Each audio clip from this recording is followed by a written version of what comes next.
한때 그 마이클 샌들 교수의 정의란 무엇인가라는 책이 서점가에서 우리 한국 사회의 인문학 분야에서 굉장히 영향을 미치고 또 충격적인 그런 어떤 현상들이 있었습니다.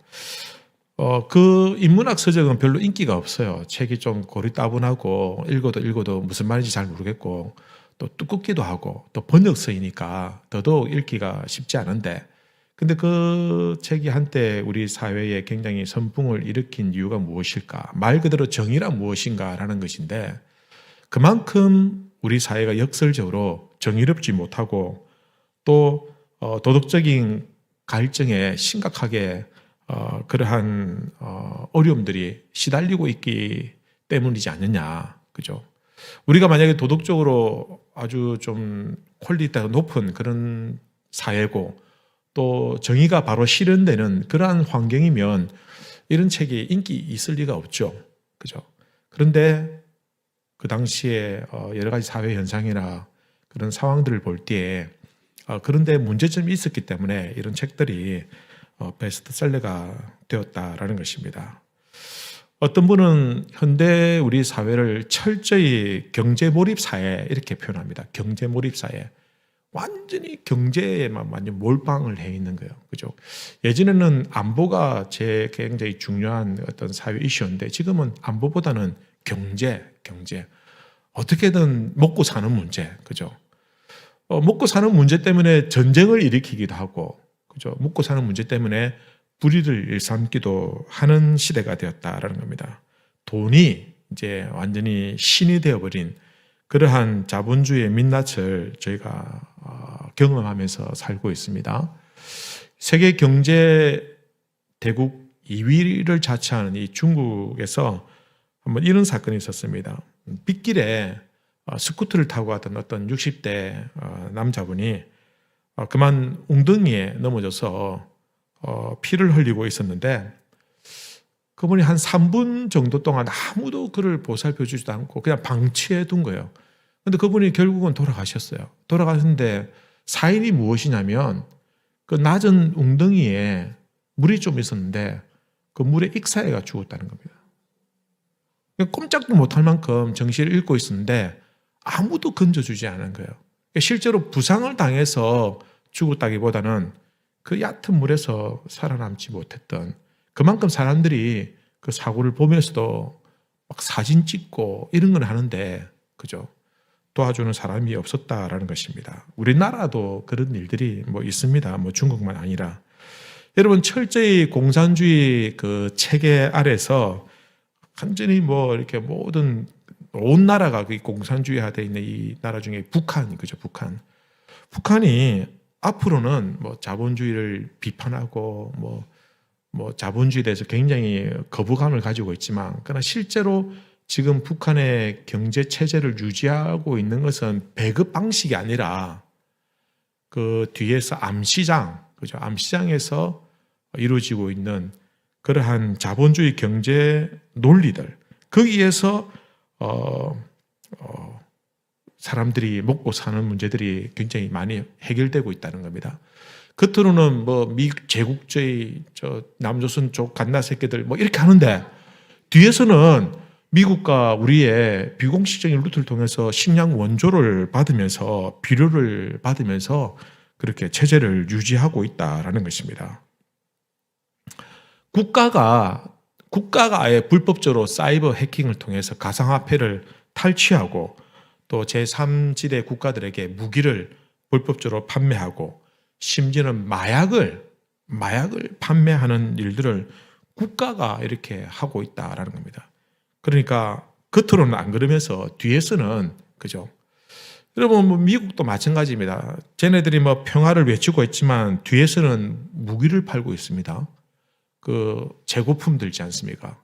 이런 것들을 다 소진하고 팔기 위해서 국지전이 일어나는 그런 곳에 무기를 판매하고 있고, 또 이번에도 이란과의 전쟁에 대해서 그렇게 정당화 를 인정해주는 그런 것보다는 많은 대부분의 시선들이 좀 뭔가 좀 의혹을 가지고 쟤네들 저것들 뭐 저끼리 잘 먹고 잘 살려고 저렇게 하는 짓이다라고 이런 보는 시선들이 있는 것도 사실이다라는 것입니다.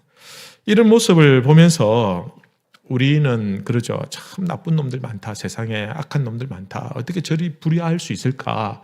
라고 하면서 세상을 향해서 손가락질하고 정죄하고 비난하고 그러면서 하나님 빨리 이 악한 세상을 심판해 주십시오. 라고 그렇게 외치고 있는 것이죠. 여러분 오늘 말씀에 아모스 선지자가 있습니다. 이 아모스 선지자가 그 이스라엘 주변에 있는 나라들, 이방 나라들에 대해서 하나님께서 그들의 죄에 대해서 지적할 때 아모스 선지자가 그 말씀을 전합니다. 그러자 북이스라엘 남북이 분열되고 난 다음 북이스라엘이 아모스는 사실은 남유다 출신의 선지자예요. 자기 출신도 안 해요. 남유다 출신인데 북쪽에 가가지고 이방 나라들의 죄악에 대해서 선포할 때 북이스라엘 백성들이 완전히 환호를 하는 겁니다. 하나님의 정의가, 하나님의 공의가 살아나야 된다. 하나님 저 이방 나라를 심판하고 멸하십시오. 라고 완전히 열광하고 했습니다. 그런데 그 뒤에 보면 이제 오늘 본문 말씀에 아모스 선지자가 이번에는 주변에 있는 이방 나라뿐만 아니라 북이스라엘을 향해서 그들의 죄악에 대해서 고발하고 있다라는 겁니다. 오늘 말씀해 보면 다메섹의 서너 가지 죄악으로 말미암아 하나님 그들을 심판하실 것이다 라고 말해놓고 이제 이방 나라들입니다. 이제는 2장 6절에 보면 이렇게 기록합니다. 여호와께서 이같이 말씀하시되 이스라엘의 서너 가지 죄로 말미암아 내가 그 벌을 돌이키지 아니하리니. 이 말씀을 듣는 순간에 이스라엘은 충격을 받은 겁니다. 자신들은 하나님의 택한 백성이라는 그런 자부심을 가지고 있었습니다. 꼬박꼬박 절기를 지키고 제사를 드리고 절대로 하나님의 심판은 받지 않을 것이다. 하나님은 우리를 지켜주시고 보호해주실 것이다 라는 그러한 영적인 착각, 교만에 빠져 있었다라는 겁니다. 세상은 심판받아 마땅하다. 저 죄악된 백성들은 우상을 섬기고 죄악을 저지르고 걸핏하면 우리를 노략질하는 저 악한 무리들은 당연히 하나님의 심판을 받아 멸망해야 된다. 하지만 우리는 하나님 잘 섬기고 있지 않냐? 절기 때마다 예배를 드리고 제사를 드리고 하고 있으니까 틀림없이 우리를 지켜주시고 축복해 주실 것이다 라고 생각하고 있었는데 이 아모스 선지자를 통해서 너희들의 서너 가지 죄악으로 말미암아 라고 하면서 그들의 죄에 대해서 고발하는 내용들을 기록하고 있는 겁니다. 그러니 북이스라엘은 좀 충격을 받게 되었다라는 것입니다. 여러분 오늘날 이 시대의 한국 교회와 이 땅에 있는 교회들을 향해서도 하나님께서는 이와 같이 말씀하지 않을까라는 것입니다. 세상이 썩었다고? 그래 썩었지. 그러나 열방이 타락했다고? 그래 열방이 타락했지. 진짜 문제는 세상을 치유하라고 보낸 너희 교회와 너희 성도들이 더 문제가 아니냐라는 겁니다.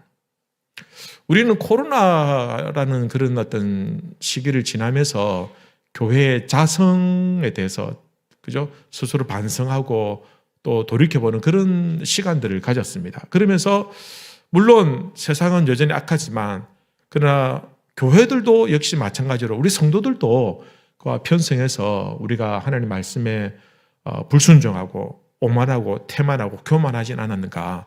말로는 복음 신앙을 외치면서 우리의 삶은 정작 그들과 구별되지 않는 그죠? 그런 삶을 살지 않았느냐.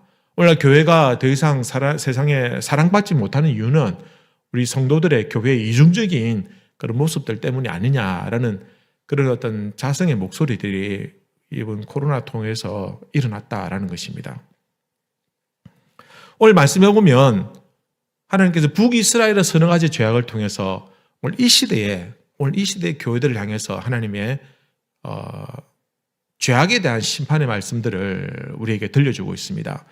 첫 번째는 어떤 것이냐면 북이스라엘의 죄악의 첫 번째는 인간의 가치를 돈으로 환산하는 그런 경제적인 착취가 있었다라는 것입니다. 6절 7절 보시면 이렇게 기록합니다. 이는 그들이 은을 받고 의인을 팔며 신 한 켤레를 받고 가난한 자를 팔며 힘없는 자의 머리를 티끌 먼지 속에 발로 밟고 신한켤레라는 표현이 있습니다. 신한켤레를 받고 가난한 자를 팔았다라고 말하는데 근동에서 가장 값싼 것이 이 신발이었습니다. 가장 하찮은 물건 중에 하나입니다. 돈을 빌린 사람들은, 이 가난한 사람들은 이웃이 그 돈을 갚지 못하면은 어떻게 합니까? 그들의 싸구리 신발까지도 빼앗아 버리는 겁니다.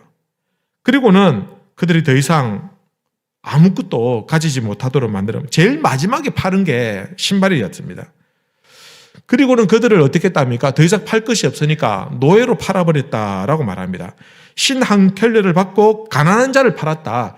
제일 싸구리고 정말 하될 것 없는 것인데 그것 받고 사람을 팔아버렸다라고 말하는 겁니다. 하나님의 형상대로 지음받은 가장 존귀한 인간인 그 사람을 노예로 팔았다. 여러분, 오늘날 우리 사회도 지금은 좀 많이 좋아졌습니다만은 그러나 얼마 전까지만 해도 외국인 노동자들이 우리나라에서 굉장히 어려움을 많이 당했었습니다. 지금도 여전히 좀 그런 부분들이 있습니다. 노동자들의 오면은 취업을 위해서 오면은 아주 값싼 임금을 지불하고 노동력을 착취하는 겁니다. 그리고는 여권을 보관한다고 해서 빼앗습니다. 여권을 주지 않으면 이 사람들 밖에 나가면 불법 체류자가 되기 때문에 월급을 어떻게 주든지 언제 주든지 그게 상관없이 그들은 어쩔 수 없이 자기 여권을 가지고 있는 그 직장에서 벗어날 수가 없어요. 벗어나면은 불법 체류자로 신고를 당하면 출국을 당하게 된다라는 것입니다. 가난한 자들의 보증금을 갈취하고 그리고는 길거리를 내모는 사람들도 있습니다. 악덕 건물주들, 그죠? 이런 사람들이 그런 어떤 사기 행각을 통해서 얼마 되지 않고 거기에 목숨을 거는 그런 어떤 보증금까지도 착취해내고 그리고 내쫓아 버리는, 그죠? 외로운 노인들을 속여서 막 불러 모아가지고는 막 잔치도 하고 뭐 경풍도 하고 뭐 의료 서비스도 해놓고 그리고 나갈 때 전부 이 고가의 몇백만 원짜리 약을 파는 거죠. 제가 한번 저희 집에 갔는데 저희 어머니 아버지 계신 집에 한번 갔는데 방에 뭐 못 보던 게 잔뜩 쌓여 있는 거예요. 이게 뭐냐고. 아이 그 뭐 아무것도 아니라고 하면서. 가만히 보니까 이상한 그 약들을 갖다 놓은 거예요. 이게 어디서 났냐고 하니까 어디 가가지고 꼬여가지고 돈을 100만 원이 넘게 돈을 좀 샀다는 거예요. 얼마나 화가 나는지 목사가 얼마 되지도 않는 사례 가지고 꼬박꼬박 모아가지고 그래 드렸는데 그걸 그렇게 쓰니까 너무 화가 나는데 참 어떻게 보면 부모님들이 참 그걸 잘 몰라서 그렇게 하셨지만 그걸 이용해 먹은 사람들이 너무 나쁜 사람들이에요. 너무 나쁜 사람들. 그죠? 그 어르신들 주머니 돈이 쌈짓돈이라 그걸 빼앗기 위해서 온갖 가문 이설로 꼬시고 막 서비스를 다 잘해주고 뭐 다 해줄 것 해놓고 결국은 그런 어떤 약품을 통해서 건강식품을 통해서 사기 행각을 벌이는 일들이 그 어디냐고 어디 가냐고 그거 하면 없어요. 도망가고 벌써. 그죠? 그 사람들 오래 안 있습니다. 또 옮기고 이렇게 하는 것이죠. 우리 하나님은요, 참 다행한 것이 우리 하나님은 강한 자의 하나님이 아니라 약한 자의 하나님이신 줄 믿습니다. 약자의 눈에서 참 눈물이 쏟아질 때 하나님 그걸 결코 가벼이 보시지 않더라라는 것입니다. 하나님께서는 늘 약자와 가난한 자와 병든 자들에게 주목하십니다. 예수님께서도 이 땅에 오셨을 때 유대 중심인 예루살렘에서 활동하지 않으셨어요. 예수님께서는 그의 생애 중에서 예루살렘을 겨우 4번 정도밖에 방문하지 않으셨어요. 사역 기간 중에. 나머지는 죄다 그 갈릴리 지방에서 그리고 사마리아에서 이렇게 복음을 전하고 그 촌에서 어부들 그들에게 가르치고 말씀을 능력을 행하셨다라는 것입니다. 두 번째는 경계가 무너진 이 도덕적인 타락이 있었다라는 것입니다. 7절 말씀을 보시면 아버지와 아들이 한 젊은 여인에게 다녀서 내 거룩한 이름을 더럽히며 여러분 돈에 눈먼 그런 시대 다음에 찾아오는 것은 경제적으로 이렇게 타락하게 되면 그 다음에는 항상 쾌락과 성적인 타락이 따라오게 되어 있습니다. 아버지와 아들이 한 여자와 성적인 관계를 맺었다. 이건 기막힌 폐륜을 의미하는 것입니다. 소돔과 고모라가 따로 없습니다. 오늘 이 시대가 그렇지 않습니까? 여러분 교회를 다니고 신앙생활하고 그러니까 잘 모르시지만 우리가 모르는 세계가 있습니다, 여러분. 굉장히 마약이라든지 아니면은 뭐 성적인 문란함, 타락 이런 것들이 여러분 상상도 하지 못하는 그런 일들이 비일비재하게 일어나고 있다라는 것입니다. 하나님의 거룩한 이름을 더럽히는 이러한 일들에서 하나님께서 분명히 고발하고 계십니다. 그죠? 세 번째는 끔찍한 종교적인 위선이 있습니다. 8절 말씀 보시면 모든 제단 옆에서 전당 잡은 옷 위에 누우며 그들의 신전에서 벌금으로 얻은 포도주를 마심이라. 여러분 제단 옆에서 전당 잡은 옷 위에 누웠다라는 이런 표현이 있습니다. 율법에 보면 출애굽기 22장에 보면은 이웃의 겉옷을 전당 잡았을지라도 해가 지기 전에 반드시 돌려주어라 라고 말하고 있습니다. 그만큼 이 겉옷은 마지막 생명을 지켜주는 그런 어떤 보루와도 같은 것입니다. 여러분 겉옷은 밤에 추위를 이기기 위해서 덮는 이불 역할을 하는 겁니다. 그래서 이게 없으면은 저녁에 얼어 죽어요. 나그네들은. 그래서 이 겉옷은 굉장히 중요한 자기 생존과 관련된 그런 소지품이 되는 겁니다. 근데 마지막에 더 이상 어떻게 할 수 없을 때는 이걸 저당 잡히는 거예요. 그런데 저당 잡히고 돈을 갚지 못하더라도 그러나 그 사람이 생명에 어려움이 있을 수 있기 때문에 반드시 해가 지기 전에는 그 겉옷을 돌려주어라 라는 것이 율법입니다. 그죠? 근데 북이스라엘의 기득권층은 어떻게 하느냐? 가나안 자들의 겉옷을 빼앗아서 돌려주지 않습니다. 그리고는 그 남의 옷을 제단 옆에서 전당 잡은 옷을 깔고 그 위에 누웠다라는 겁니다. 약자들을 착취하고 그저 빼앗은 것으로 거기에 누워 있다. 그것도 제단 옆에서. 그리고 신전에서 벌금으로 얻은 포도주를 마신다라고 했습니다. 벌금으로 뜯어낸 그 포도주를 사서 성전 안에서 마셨다.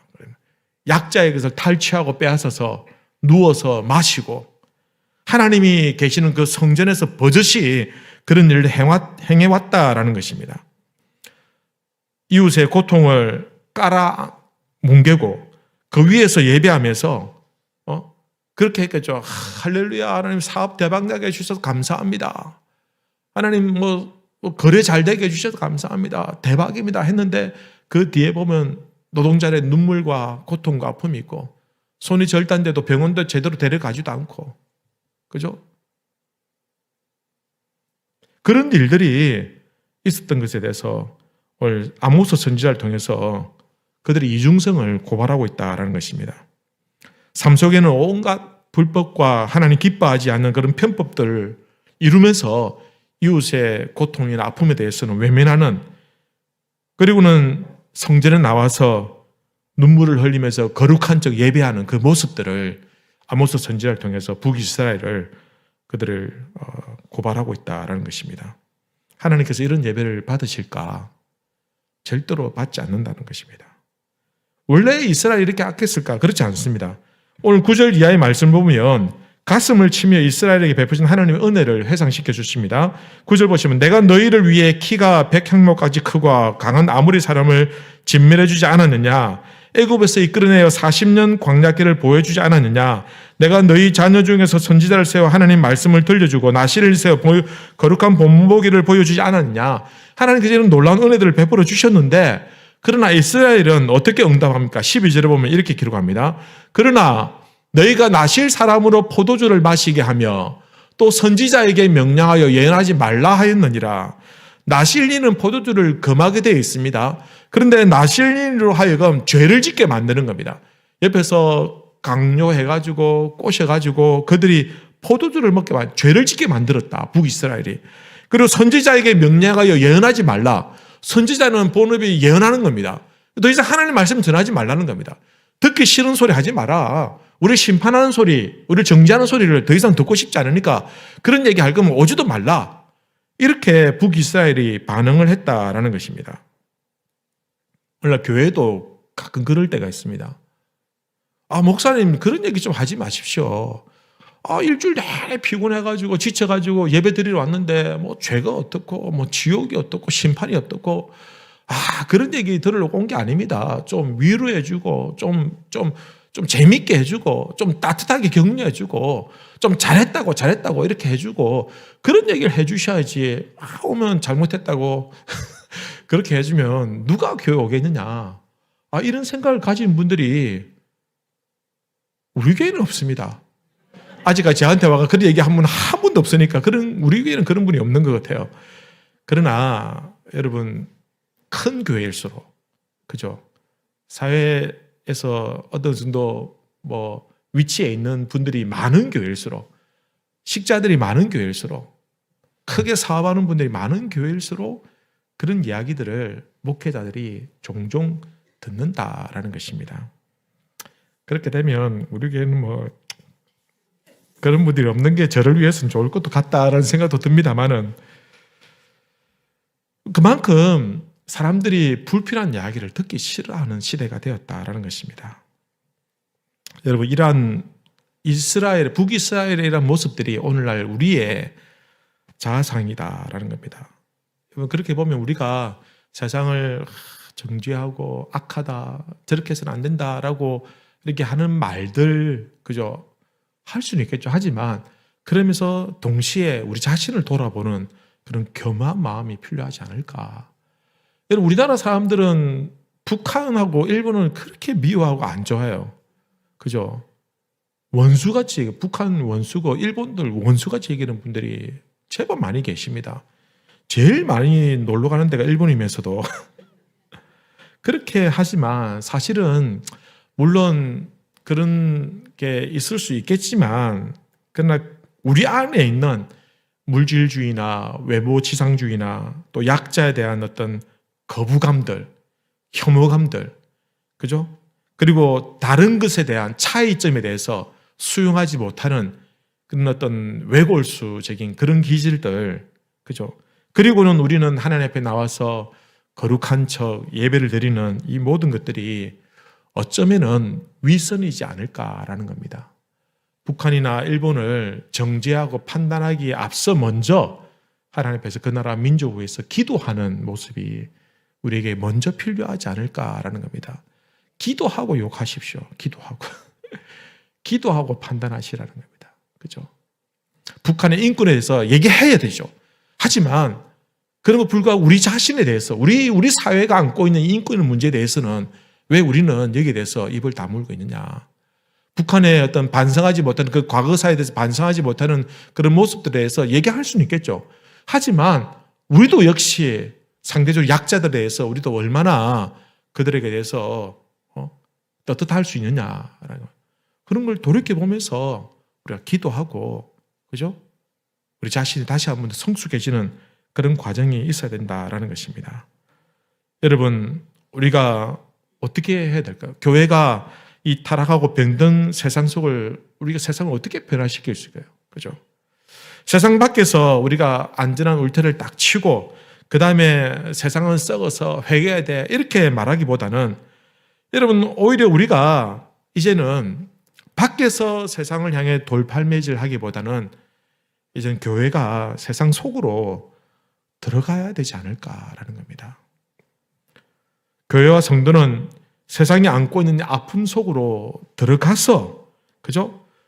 정죄하는 손가락을 거두고 그들의 고통과 아픔을 나의 고통으로 껴안을 수 있는 예수님께서 이 더럽고 추악한 세상에 구원하기 위해서 그죠? 하늘나라에서 정죄하고 판단하고 심판하신 것이 아니라 이 더럽고 추악한 세상 속에 들어오셔서 성육신하셔서 인간의 몸을 입으시고 우리를 구원하여 주신 것처럼 우리도 세상을 향해서 겉으로만 판단하고 정죄하기보다는 이제 오히려 세상에 들어가서 그 안고 있는 문제들, 아픔들 이런 것들을 살피고 기도하고 그 안에서 변화가 나도록 해야 되는 이런 영적인 성육신이 오늘 교회와 우리 성도들에게도 필요하다라는 것입니다.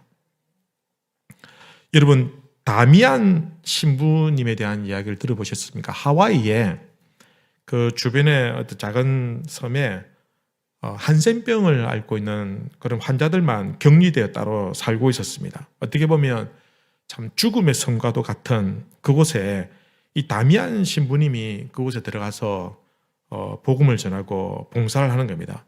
초창기에는 이 신부님이 그 환자들의 그 집도 지어주고 또 옆에서 막 그 진물 그 고름도 짜주면서 열정적으로 그렇게 돕고 사역을 했습니다. 그런데 설교할 때 그들의 열정과 그들의 헌신에도 불구하고 그 환자들은 마음을 잘 열지를 않았어요. 좀 냉랭했었어요. 왜 그럴까? 사실은 이 다미안 얘기할 때마다 하나님은 여러분을 사랑하십니다. 하나님 여러분을 사랑하십니다. 비록 여러분들이 이 문둥병으로 인해서 이 죄로 인해서 고통 가운데 있다 할지라도 우리가 회개하면 우리는 구원받을 수 있습니다. 라는 이런 식으로 설교를 했다는 것입니다.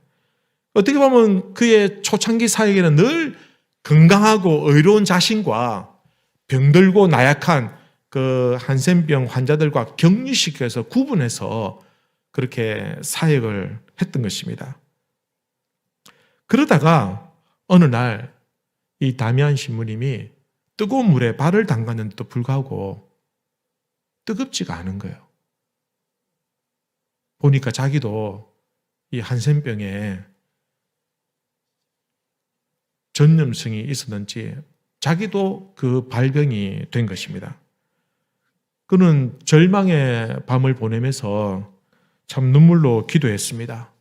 그리고는 그가 완전하게 한센병에 걸렸다는 것을 알고는 그 다음에 설교할 때 이렇게 설교했습니다. 사랑하는 형제 자매 여러분, 우리 문둥병자들 같이 한번 하나님께 예배드립시다. 이렇게 하니까 당신들이 아니라 우리라고 부르는 순간에 그 예배당 안에는 통곡의 소리가 여기저기서 들렸다라는 것입니다.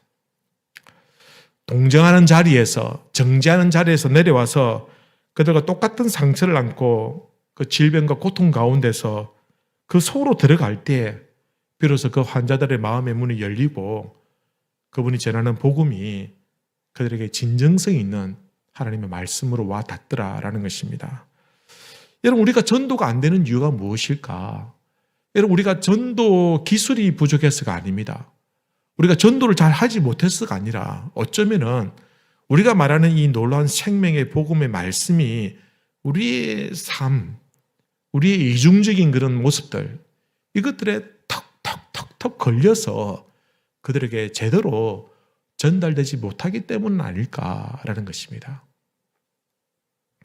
예수님의 그 놀라운 복음의 말씀들이 그 시대뿐만 아니라 오늘 몇천 년이 지난 이 시대까지 여전히 놀라운 능력의 말씀이 되는 이유는 무엇이냐면 예수님께서 친히 죄악된 인간의 그 가장 연약한 인간의 몸을 입고 이 땅에 오셔서 우리와 함께 하시고 우리의 질고를 아시고 우리의 고통을 아시고 우리의 아픔을 아시면서 너희 짐을 내게 다 맡기라 라고 말씀하시기 때문인 거죠. 예수님께서도 무거운 인생의 짐을 져보셨기 때문에 가장 무거운 십자가까지도 가장 최악의 고통 가운데서 버림받고 배신당해 보셨기 때문에 그분이 우리에게 하시는 말씀이 진정성 있게 우리에게 와 닿는다라는 것입니다. 똑같은 하나님의 말씀이었지만 아모스가 전했을 때는 그들은 회개하지 않고 이 말씀을 받아들이지 못했습니다. 그러나 똑같은 말씀이지만 성육신하신 그 주님의 말씀은 우리에게 영원한 우리의 삶의 길을 보여주는 놀라운 생명의 말씀이 된다라는 것입니다. 우리 예수 그리스도께서 하늘에 계시면서 이 더럽고 추악한 인간들아 회개하고 돌아오라 이렇게 하신 것이 아니라 우리 가운데 오셔서 우리에게 말씀을 전해주신 것처럼 오늘 이 시대의 교회와 성도들도 세상 속에 들어가서 그들의 아픔과 연약함과 그들의 나약함 가운데서 그들과 함께 부둥켜 안고 격려하고 위로할 때 우리가 전하는 복음이 더 능력 있게 증거될 것입니다. 여러분, 그래서 교회는 더 겸손해져야 되고 더 낮아져야 됩니다. 십자가의 복음으로 인해서 교회가 있어야 할 곳은 화려한 곳이 아니라 피 흘리고 상처 입은 세상 속에, 그죠? 우리 직장과 가정과 이 어두운 사회 안에 피폐해지고 상처받고 참 황폐화된 그 심령들이 있습니다. 그들에게 찾아가서 그들의 이웃이 되어주고 친구가 되어줄 때 우리의 복음이 그들에게 생명의 복음으로 전달될 것입니다. 정죄하기에 앞서 먼저 그들의 아픔과 그들의 고통을 한번 통감하고 우리가 함께 기도할 수 있는 그런 우리 성도님들 되시기를 바랍니다. 여러분, 오늘 저희 교회 오신 분들을 위해서 계속해서 기도하십시다. 그죠? 그리고 또 계속해서 그분들을 정말 내가 만난 이 생명의 복음을 함께 나눌 수 있도록 끊임없이 그들을 살펴보고 또 기회를 얻는 대로 우리 주님 앞으로 인도할 수 있는 그런 기회가 되었으면 좋겠습니다. 여러분, 세상 밖에 있는 교회가 아니라 세상 속에 들어가는 우리 가자 동강교회 되시기를 우리 주님의 이름으로 기원합니다.